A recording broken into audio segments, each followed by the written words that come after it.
Hi there, and welcome to Naturally Recovering Autism. I am your host, Karen Thomas, and I want to thank you so much for being here and being a proactive parent and getting the resources that you need to let your child live their most fulfilling and independent life possible. When my own son was diagnosed with autism, I was told to drug him and try behavioral therapies, and there was nothing else that we could do for him but manage his symptoms the rest of his life. But I didn't want to do that. Fortunately, my background in craniosacral therapy of now 30 years let me know that the brain can and does heal, but I didn't know that much about autism. What I did know is that I didn't want to just mask the symptoms with dangerous drugs. I wanted to find the causes and work with them naturally.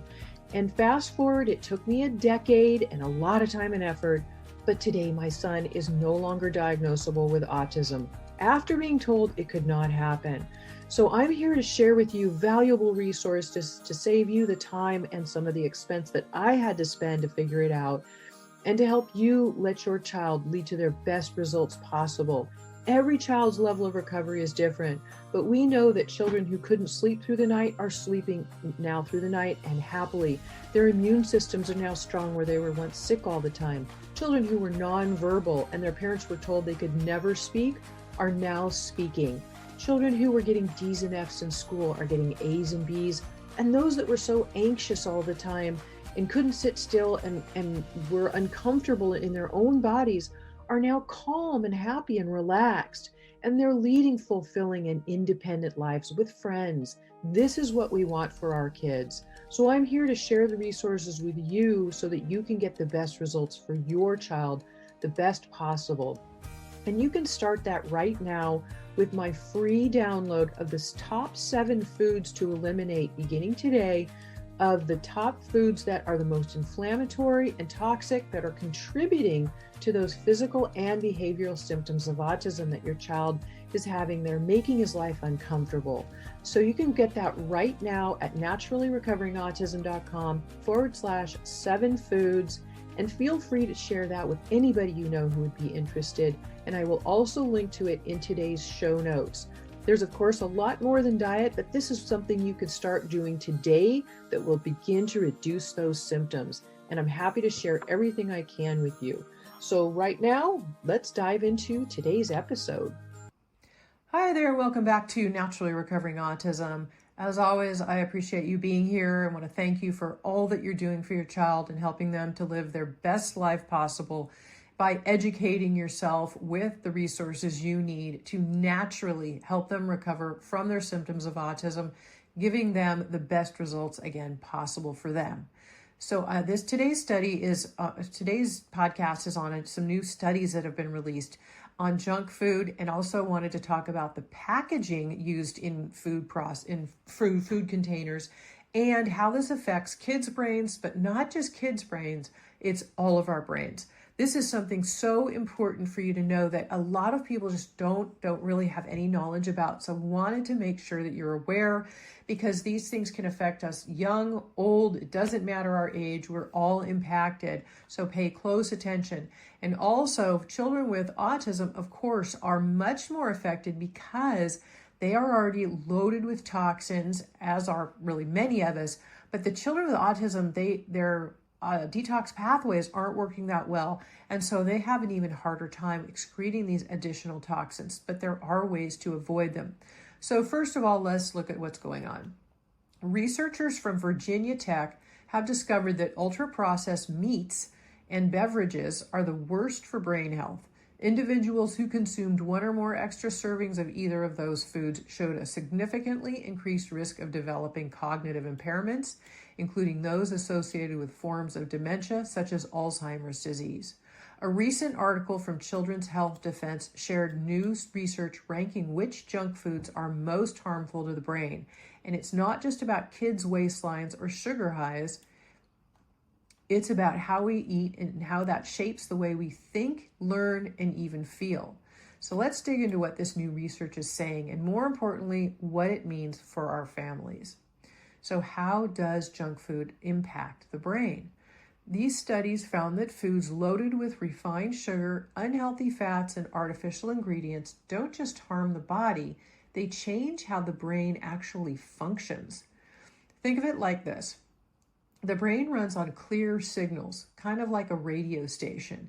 And when it's getting clean fuel, whole foods, real nutrients, that signal is clear. But when it's constantly fed ultra-processed foods, it's like turning up the static. And the brain starts to lose focus, memory gets fuzzy, and mood and motivation can shift. Ultra-processed foods are now known to include obesity, which is one of them type 2 diabetes, cardiovascular diseases, anxiety, depression, and an increase in all-cause mortality. In fact, according to a study published in Diabetes Care, a journal of the American Diabetes Association, up to 220,000 young Americans under the age of 20 are likely to have type 2 diabetes by 2060, a 673 increase from the 2017 levels.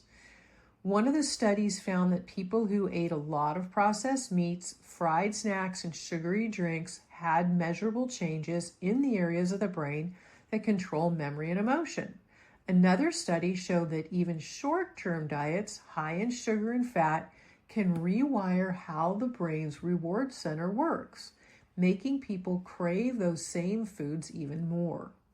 And a study of nearly 124,000 people found that drinking just one daily serving of an artificially sweetened drink increased the risk of a liver disease known as non-alcoholic fatty liver disease or metabolic dysfunction.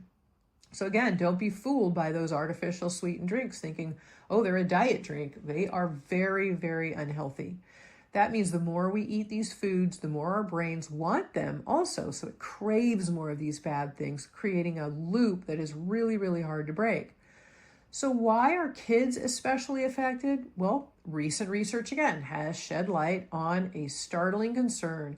More than 300 chemicals have been detected in babies' cord blood and placenta at birth.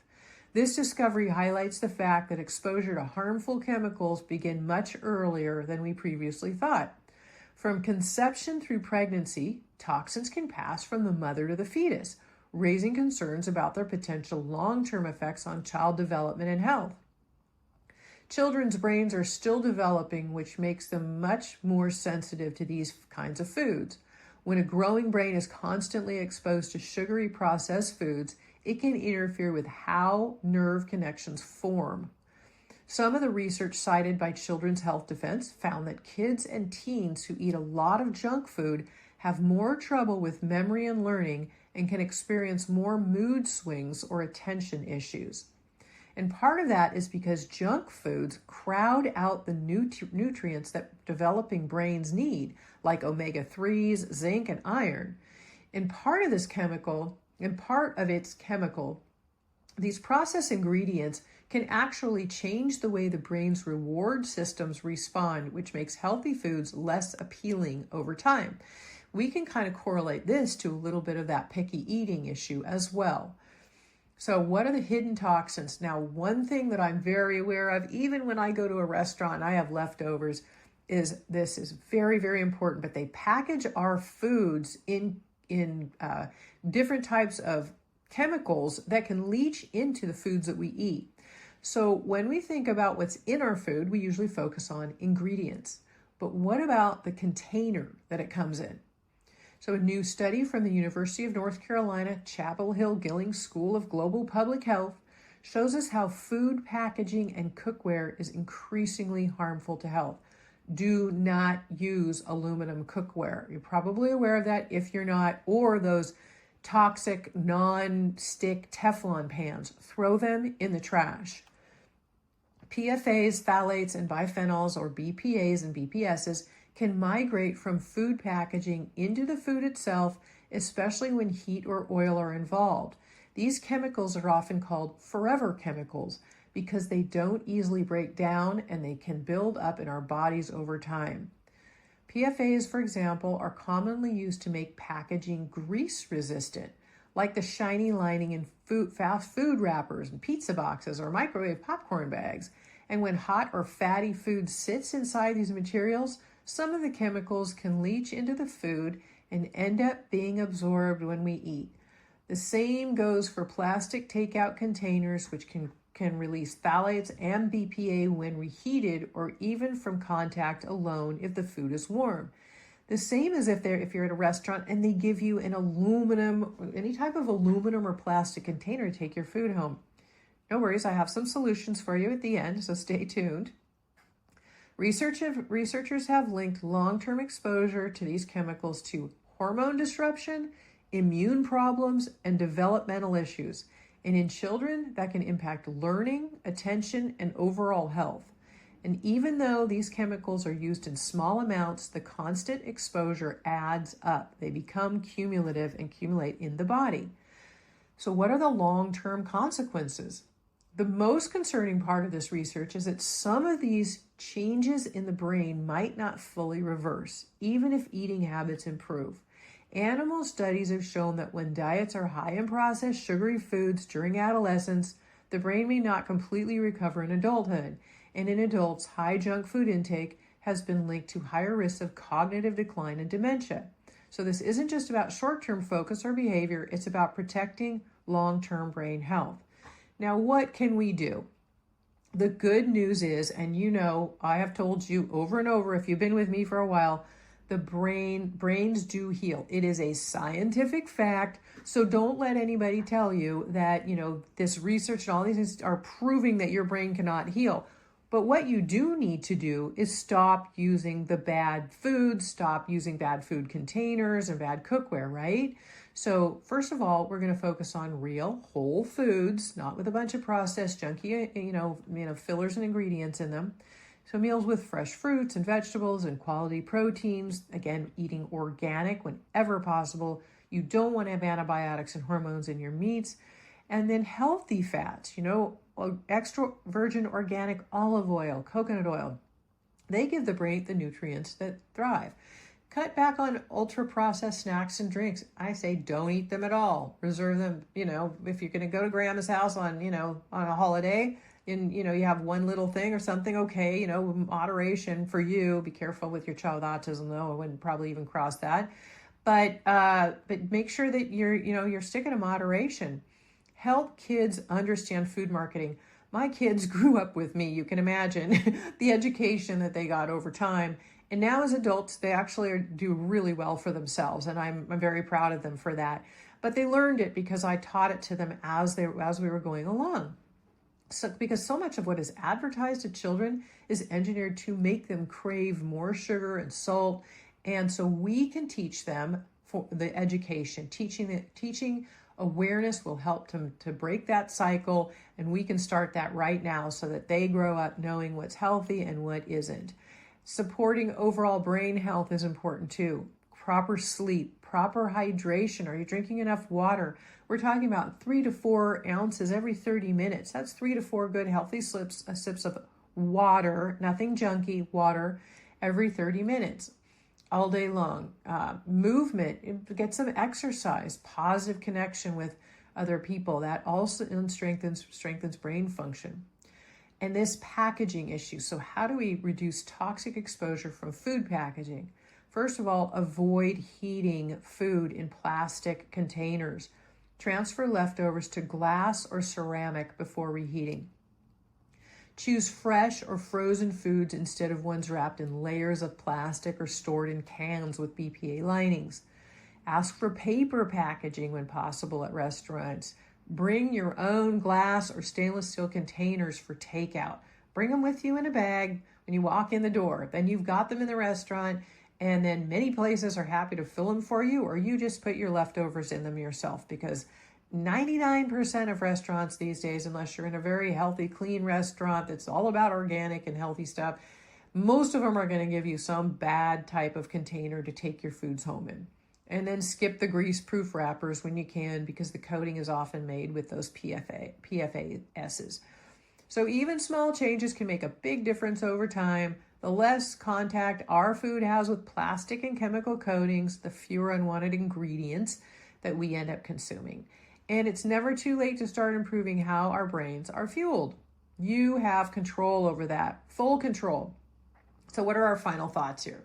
The new research tells us clearly that the food we eat doesn't just feed our bodies, it literally feeds our brain. We know that. So if we want our kids to think clearly, feel balanced, and reach their potential, the best place to start is right on their plate and right at home as you educate them as they're growing up with you.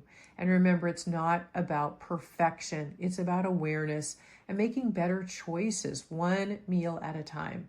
So you can do this one step at a time. If you don't have my free food guide yet, please get it now. I tell you about the top 7 foods to avoid that are inflammatory, injure the gut. The gut controls the brain, all the things that you need to know, and a guide in there for helping to transition picky eaters. I know that's a big deal for you. So it'll be linked to in the show notes, but I have a quick, easy link for you to remember as well, autismcheatsheet.com. That'll take you to my free food guide that you can get with those picky eating resources in it as well to get some nutrition into your child now. I also am going to link in the show notes to some other episodes that I have done that are related to food, like good foods and bad versus bad fats for brain health and autism, diabetes triggers and prevention, healthy carbs. Sound good? Healthy carbs. We don't need a lot of carbs. I know everybody gets really attached to their food and very emotional about it. I'm here to educate you, okay? Balancing blood sugar and gut health, what you need to know about toxins during pregnancy. So there's a lot of great information there for you. And the show notes today are going to be at naturallyrecoveringautism.com/233, because this is episode 233.